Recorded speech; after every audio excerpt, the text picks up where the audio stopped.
그리고 이제 이 친구가 영국 웨일스 지방에서 이제 소몰이, 양몰이 하다 엄청 활발한 견종인데 사실 저희 한국 같은 경우에는 보통의 거주 환경이 아파트 위주다 보니까 웰시 코기 친구들이 이제 아파트에 생활하면서 조금 답답한 부분도 있을 것이고 반려 구성원들도 약간 어려움을 느끼실 수도 있을 것 같아요.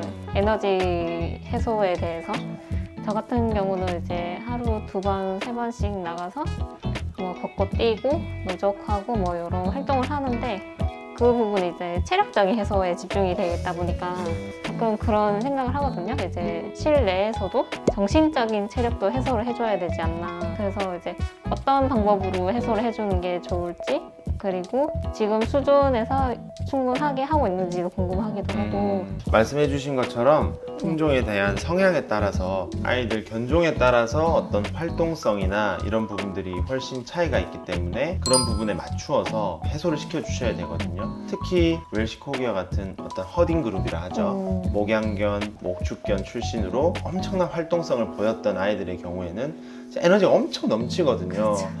그러다 보니까 정말 산책을 지금 하루 한 2-3번 나가시나요? 그렇죠. 시간으로 치면 총 시간은 어느 정도 될까요? 시간은 3-4시간 정도인 것 같아요. 3-4시간 정도. 하고 나서 에너지가 빠지던가요? 에너지는 빠지는데 네. 금방 회복. 금방 회복하죠. 네.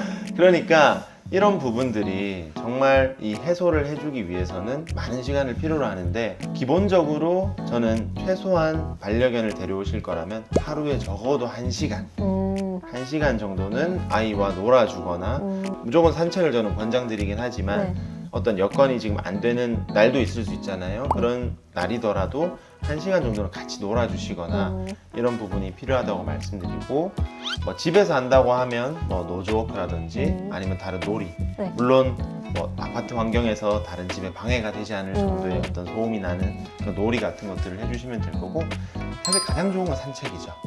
아이들이 많이 못 나가고 에너지 소모가 덜하면 어떤 그런 불안 증세, 분리불안이라든지 아니면 집안에서의 어떤 스트레스로 인해 뭐 발 빨다든지 아니면 뭘 막 물어 뜯는다든지 엄청 에너지를 발산하기 위해서 노력을 할 거란 말이죠.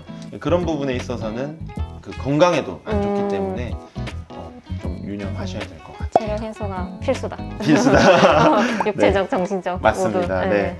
산책이 베스트다. 베스트. 네. 그리고 이제 조금 비슷한 맥락인 것 같아요. 보니까 체력을 해소하고 나면 저희 집 같은 경우는 웬만하면 캔넬에서 휴식하기를 권장을 하기도 하고 아리가 조금 더 어렸을 때부터 이제 그런 습관을 만들어 주려고 환경을 조성하는 게 조금 있거든요.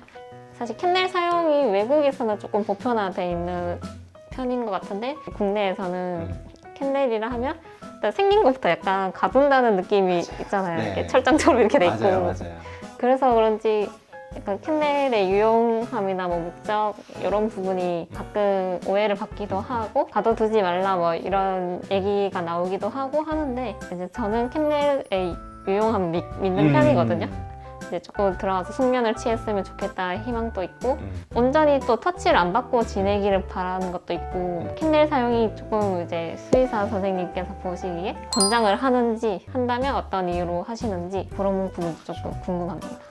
저는 일단 엄청 매우 추천을 드리고 있고 그리고 요즘은 그래도 훈련사 선생님들이나 아니면 뭐 아리와 같은 이제 반려견 유튜브를 통해서 많은 아이들이 캔넬을 쓰고 그런 훈련들을 하는 걸 보면서 많이 인식 개선이 되고는 있어요. 근데 아직은 많이 부족하죠. 올 때부터 하는 게 사실 제일 좋거든요. 같이 이제 살기 시작하면서부터 하는 게 가장 좋은데 캔넬은 반드시 동물 뭐 이제 강아지, 고양이를 이제 떠나서 둘 다 마찬가지긴 하거든요. 둘 모두 이제 사용할 필요성이 꼭 있을 때가 있습니다. 그때를 위해서라도 훈련을 꼭 하셔야 되고 뭐 특히 방금 말씀해주신 안락하게 본인만의 공간에서 휴식을 취하는 것도 정말 커요. 집안에 있을 때 그게 있을 거고 또 이제 이동의 역할이 있겠죠.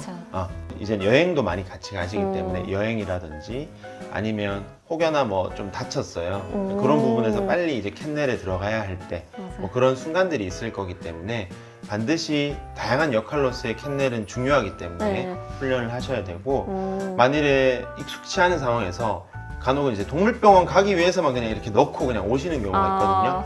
이미 그런 친구들은 안 좋은 기억이 거부감. 네, 이미 안 좋은 기억으로 연결이 되어 있기 때문에 캔넬 들어가려고만 하면 이미 난리가 나는 거예요. 그렇죠. 그래서 그런 부분은 저희는 권장드리진 않고 아예 훈련을 좀 시켜주는 걸 권장을 드리고 있습니다. 그 캔넬 같은 경우에는 사이즈가 이제 들어갔을 때 충분한 높이가 좀 있고 안에서 좀 돌 수도 있고 뭐 그런 정도지만 또 너무 크면 안 돼요. 그쵸. 너무 공간이 막 분리가 되면 안 되고 아이들이 조금 안락하게 있을 수 있는 정도가 가장 좋기 때문에 그런 정도의 사이즈를 준비해 주시면 되고 말씀해 주신 것처럼 철창이 있고 막 철컹철컹 소리도 난단 말이에요. 네. 무섭거든요. 맞아요. 그러면 거기에 대한 거부감을 줄여주기 위해서 이렇게 자연스럽게 두는 거죠. 일단 두고 캔넬도 열어놓고 그 주변에서 놀아주고 간식도 주고 이런 식으로 하면서 캔넬 주변은 안전하다, 편안한 환경이다 이런 인식을 좀 심어주고 그 다음으로는 캔넬 안에서 이제 간식 먹고 그죠? 맞아요. 그 다음에 인형 같은 거 넣어주면서 그 안에서 놀게끔 하고 그때도 이제 문은 일단 닫으면 안 돼요. 당장은 문 닫으면 또 거부감, 무서움을 느낄 수 있기 때문에 그렇게 하다가 이제 그 다음 단계가 이제 문 닫고 그 안에서 또 먹여보고 또 놀아주고 그런 식으로 해주시면은 캔넬 자체에 대한 두려움도 적을 뿐만 아니라 캔넬에 들어가는 자체가 아마도 이제 행복한 시간일 거기 때문에 그런 훈련이 잘 되어 있다면 언제든지 캔넬 안에 들어가서 뭐 다른 곳으로 이동할 수도 있고 병원도 갈 수도 있고 맞아요. 뭐 그렇게 할 수 있을 것 같습니다. 그래서 집에서 꼭 한번 시도해 보시기를 권장드립니다. 너무 강추합니다. 강추.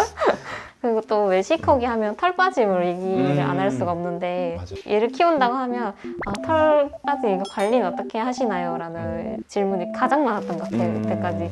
저 같은 경우는 사실 털을 조금 이걸 단점으로 받아들이기 시작하면 너무 힘들거든요. 뭐 반려인도 그렇고 얘도 그렇고 그래서 너무 힘들어지기 때문에 그냥 어느 순간부터는 다 필요해 하니까 빠지겠지 이렇게 약간 조금 내려놓고 특성이다. 이것 또한 너의 특성이다 하고 그냥 받아들이는 그런 식으로 생각을 하고 있는데 아마 웰시코기를 반려할 예정이거나 하고 계신 분들께서 이제 털 빠짐에 대해서 약간 어떤 마음을 가져야 할지 그리고 또 빠지는 게 또 이유가 있지 않을까라는 생각도 하거든요.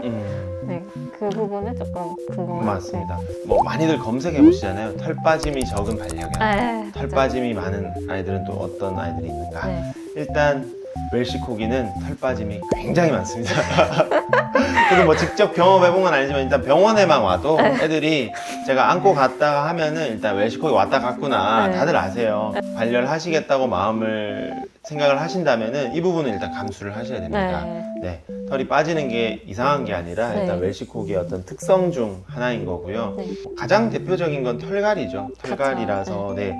겨울철에는 비교적 좀 굵고 뭐 빳빳한 털이 좀 난다고 하면 이 털갈이 시즌에는 그 털들이 쭉 빠지면서 또 가늘고 긴 털들이 좀 나게 됩니다. 만약에 그런 부분에 대해서 좀 힘들어 하신다면은 조금 고려를 해보셔야 되는 거고요. 그게 아니라 함께 살기로 이미 마음을 먹으셨다면 이 부분도 감수를 하셔야 되는 거죠. 그래서 털 부분 뭐 관리하는 거는 이걸 털 빠짐을 줄이는 방법은 현실적으로는 없습니다. 하지만 어쨌든 털 날리는 부분을 좀 줄여주기 위해서는 결국 하루에 뭐 여러 차례 빗질이죠. 그렇죠. 빗질 해주면서 죽은 털 솎아내고 그럼 이제 이 피부 상태나 이런 부분도 통풍이 이렇게 잘 되기 때문에 그런 상황에서는 뭐 피부 피모 관리가 잘 될 것이고요. 아니면 뭐 간혹은 그런 경우 있습니다. 그 이렇게 털 빠짐이 많은 품종이 아니거나 뭐 털 빠짐이 많은 품종이라 하더라도 갑자기 어딘가에 뭉텅이로 이렇게 빠진다. 그런 부분들을 좀 그래도 감별을 집에서 해주시면 좋을 것 같은데 예로 들어서 갑상선 호르몬병이나 부신피질 기능 항진증 또는 뭐 당뇨병과 같은 내분비 질환이 있는 경우에 약간 대칭성으로 한쪽이 이렇게 빠지는 게 아니라 대칭성으로 좀 탈모가 생겨요. 탈모. 그래서 저희도 병원에 나이가 좀 있는 아이들이 왔다. 근데 갑자기 등 쪽에 털이 양쪽으로 없다. 그랬을 때는 내분비 질환 가능성을 높게 일단은 평가를 하고 있고요. 그것 말고도 뭐 이렇게 구멍으로 뽕뽕 빠진다든지 그런 것들도 세균성, 곰팡이성, 피부염에 의해서 탈모가 생기는 걸 수 있고 뭐 그런 경우를 제외한 반려견에서의 털 빠짐은 뭐 일반적인 수준의 어떤 털갈이라든지 아니면 특성에 따른 좀 털 빠짐이 많다. 라고 이해하시면 돼서 뭐 아리가 뭐 건강에 문제가 있어 이렇게 빠지는 게 아니라 네. 원래 그렇다. 원래 그렇다. 원래 에너지가 많고 네. 원래 결과물이 많고 근데 이런 견종마다의 어떤 특성을 잘 이해하시고 데려오시면 네. 우리 애는 왜 이렇지? 음. 이게 아니라 아 원래 이래 이런 부분을 우리가 맞추어서 맞아요. 이렇게 해줘야겠다 음. 이런 부분이 되기 때문에 맞아요. 이런 유튜브 영상 많이 음. 봐주시면 아마 도움이 되실 것 같아요. 네. 오늘은 무엇이든 물어보게 아리둥절과 함께 했고요.